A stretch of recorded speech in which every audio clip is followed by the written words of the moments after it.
up mga ka-family? Magandang maulan na araw sa inyong lahat. Ayan, makikita ninyo, tatanggalin na natin ang mga damo, kangkong na tumubo dahil sobra na. Ayan, nakikita nyo, may mga hinog na. So pag nag-harvest tayo dito, ayan, mahirap maglakad. Baka may mga insekto na dyan na nakaka-apekto sa ating dragon fruit tulad nito. Ayan, may mga ants na. Kailangan na natin yan puksain ulit. Ayan, maulan ng panahon mga ka-family, mga ka-farm. Umuulan. So mag-grass cutter tayo. So samahan nyo ako mag-grass cutter. Okay. Paanda rin natin tong grass cutter.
Ka-family.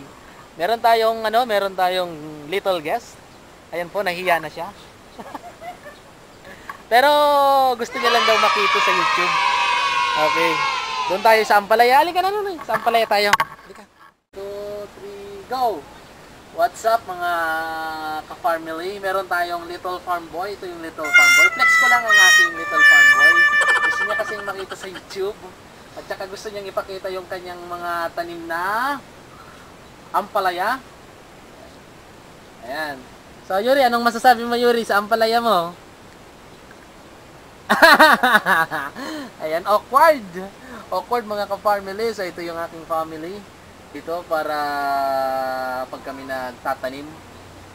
So ito, medyo bumagsak na yung aming ampalaya. So ito pala mga ka-family is organically grown. Okay, so hindi kami gumagamit dito ng so flex ko lang ang aking little farm boy. His name is ano pangalan mo? Elijah Caleb Ranyola Reduta. Wow. So kung yung nagustuhan ang aking video sa ngayon, nag-grass cutter tayo sa dragon fruit. Para makita naman daw sa second. So like nyo naman at saka subscribe kayo sa akin channel para sa mga videos ko at saka pagtandem namin Little Farm Boy. Bye bye!